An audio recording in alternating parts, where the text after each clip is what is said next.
So I want to explain the Yesod. The Yesod is called early activation. The way that Hashem created the world, if you're an 8-year-old boy, 10-year-old boy, and you see a not sneezestick woman, it doesn't do anything to you. It's amazing. I went on a Chalamai trip, me, my 18-year-old, my 15-year-old, my 10-year-old, somebody not sneezed walked by. It's an assign for me, it's an assign for an 18-year-old, an assign for a 15-year-old, to a 10-year-old, like a piece of chicken. You know, nothing. There's no taiva. There's no, it's amazing the way Hashem made it. It's meaningless to you. It doesn't mean anything. Maybe you want to throw a frog at her. That's about it. Right?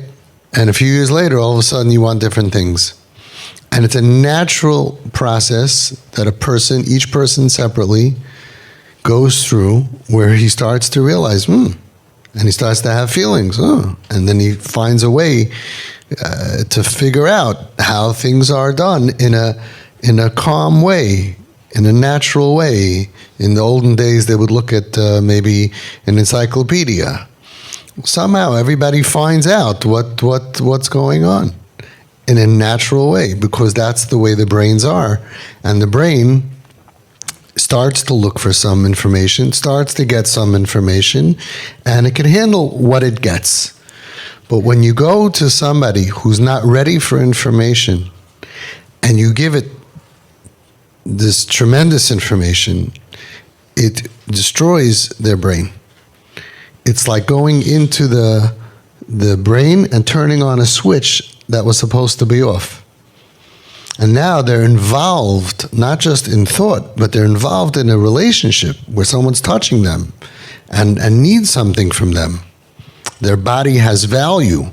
Their body has value, which they don't know how to deal with. There's a person giving them attention, smiling at them, grooming them for more, giving them attention that they're not supposed to ever have until they're married. Maybe a goyish woman is going to get older, and people are going to look at her, and she's very pretty, and she even then they have to deal with that new thing that now I'm a woman and I have somebody who is interested in me. It's a whole thing. But a young girl or a young boy, they don't know how to deal with that. So they get pulled into a world, and they get activated into a world that they're in. That is the abuse. That's the abuse. That all of a sudden now, I have taiva, I'm turned on as if I'm an adult, but I'm a kid. Now, when you're turned on as a child, so there's no boundaries. When you develop sexual feelings when you're 15, 16, like Reb Shimon said, at the same time that a boy develops attraction to a girl, he develops a not attraction to a boy. Or certainly it's not developed to the boy. But when he's brought into this world as a child, then he's attracted to children. A child is not a non-attractive being. A healthy person looks at a 6-year-old and doesn't feel an attraction to them.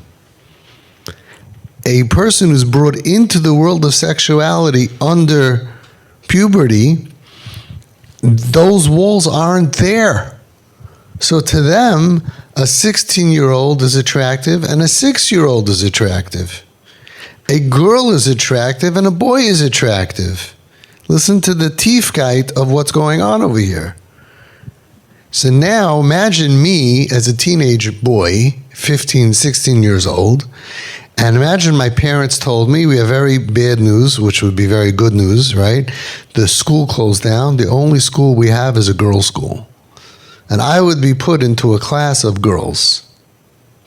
Right? Very bad news, which to me, I would think is very good news. It could be very good news for me, but I would not learn anything that year. How could you learn? I'm totally distracted. I would be distracted. I'm in a room full of girls. A healthy boy who's in a room full of girls can't think about anything else. And we all understand that.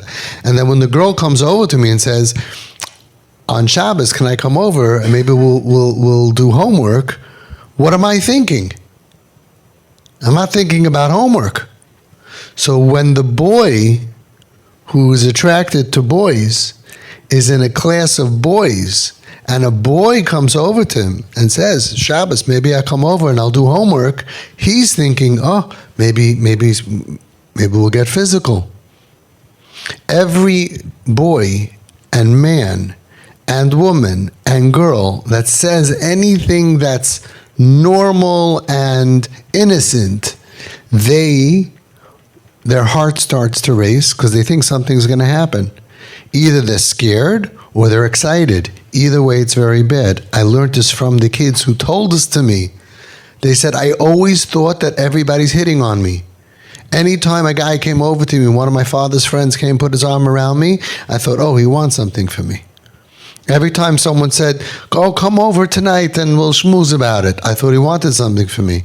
When they moved into Home Sweet Home, and there's a guy, Avi, who opened up a home for kids that he doesn't know to help, come on. Well, he must want something from us. He doesn't want anything from us? Oh, just wait. You know how long it took for me to build trust?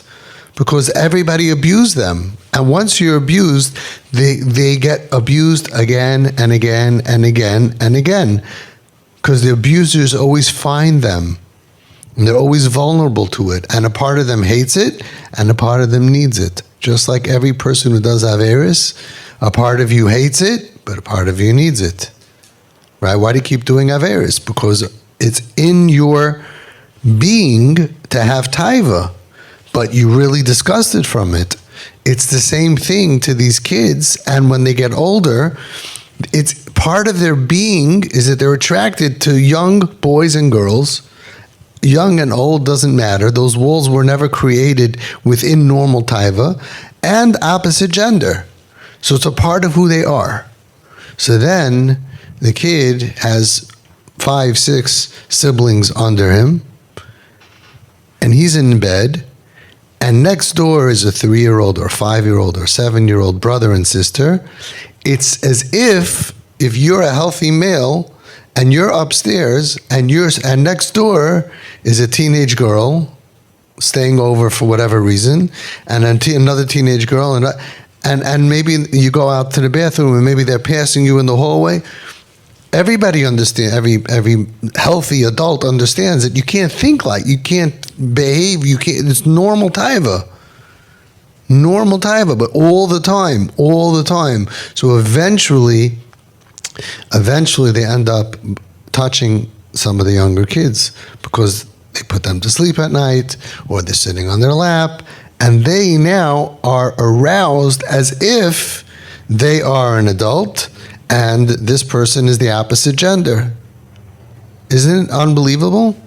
That's why they can end up doing the worst possible things to multiple people, and there's nothing wrong with them. I call this little cars. Imagine that a car has a little car, and he's driving in the highway 55 miles an hour, minding his own business. A truck comes in the middle lane next to him, 95 miles an hour truck, and swerves and hits him right in the corner of his car. The car starts to fly out of control. Spinning out of control.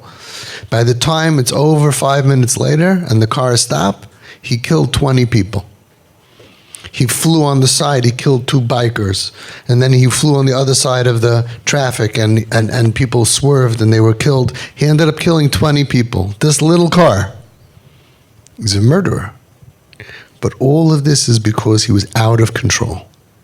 When a child is brought into the sugya of sexuality, they are out of control. They have no way to stop themselves any more than an adult could stop themselves if they were put in a similar situation. Take an adult and put them in a house living with a bunch of teenagers or a bunch of adults of the opposite gender that they're living together comfortably. They share the bathroom. They have that level of comfort. It's not shaykh for something not to go wrong. It's not even normal. It's not even healthy. A healthy person wouldn't be able to not sin under that situation that you share. You go on the bus together, you go chalamite trips together, come sit on my lap, we'll go here, we'll go there, we'll go upstairs, we'll go to sleep, we'll say Shema, we'll take a bath, we'll take a shower. In that situation, living with people who are not related to you and above, right? Which boy would be able to not think about it and not act on it if it was possible? It's not shaykh. And over here, they can't go to the adults because the adults are going to say something. But these kids, they put them to sleep at night, they give them a massage, they end up touching them. A lot of bad things happen, and there's nothing wrong with them. So now what happens is, because they were brought into the sugya, many of them not only are victims, but they also hurt other people. So you want to know why he doesn't admit it? Because how could he admit that he's the monster?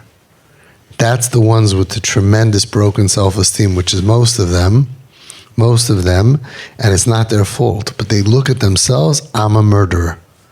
So not only I got murdered, I'm a murderer. And Reb Shimon taught us, and I realized the same thing. We used to go ahead when people said that they were molested. We would say the one who did this to you is a murderer, and he's going to burn in hell forever. And then we realized that a lot of the kids totally freaked out after that because we were burying them. Because if you understand early activation and you're living with this taiva for years, it's not like a 1 week you're going to go on a psachalamite trip and there's a pretty girl next door. This is years that you're living around boys, and then you're a counselor in camp, and there's boys, whatever it is, on the school bus, everywhere. And you were a normal kid, and you never would have had this taiva for children, this taiva for same gender, never would have happened. But you were brought into this nebuch. Then how are they supposed to admit what happened to them when they are the monster themselves? And that's why we have to be very careful. So this is early activation. I want you to understand it, and I want you to understand why they don't admit it. And the last piece is, I want you to understand why they can't admit it to you, because they're very smart, and all of their conclusions in their life is based on that Maisa that happened 10 years ago. And if they would believe that means that their whole brain and the way that they're thinking is broken. They can't admit that. Their whole binyan is created on a slant, because then they go through school. They go through it in a fog. Things that we care about, how could they care about it? They have so many bigger problems to care about. Like I said, if I was a teenage boy and a girl in a teaching in a high school with only girls in my class, I wouldn't remember anything. I would remember something was very important to this teacher, but I have much bigger important things. Bilbul Adas, confusion, hopes, dreams, ups, downs, all kinds of stuff is happening in here. All kinds. I'm definitely not interested in Sharshanaga Chasapara. That's not the Nagicha that I'm interested in. And that would be normal. That's why we don't have mixed classes by us, because we realize, what do you want? This guy is in a mixed class all the time, and especially Chassidish kids go to the mikveh. How are they supposed to deal with that? They're attracted, and they're young, and then they get older, and they're attracted to kids, because the walls were not created. So that's why all of their conclusions are wrong. I tried talking to very smart geniuses, and they couldn't, so you're telling me that all my conclusions are wrong? I'm telling you, I concluded that this is ridiculous, and that this doesn't make any sense, and these things aren't important about life.